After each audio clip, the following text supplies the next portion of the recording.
It also means more health risks, including heat exhaustion, heat stroke, and heart problems. Justin Lundy spoke with health experts today about the danger of the heat on your heart and is live from Greenville now to explain. Justin? Dave, according to the American Heart Association, the risk of having a heart attack doubles during extreme heat. And according to one doctor that I spoke with earlier today, she's advising everyone, even the ones who do not have underlying conditions, to seek shelter and limit your time outside. And one heart attack survivor I spoke with earlier today tells me that she's doing just that. The hot weather has our region in a chokehold. Younger folks are beating the heat by jumping in mist sprinkler systems, but dealing with the heat is not easy for everyone. 66-year-old Margaret Rose says she has problems in the hot weather because of her heart attack history.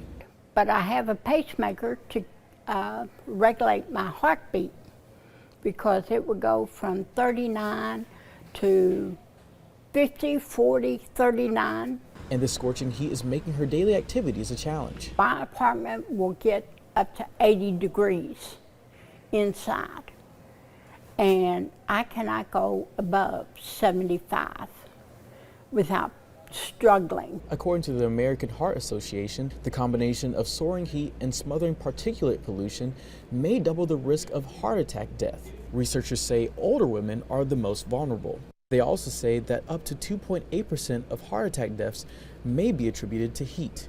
ECU Health's Chief of Emergency Services says no matter how healthy you are, you should limit your outdoor activity. I bet every 15, 20, 30 minutes, think about, hey, how long have I been out here?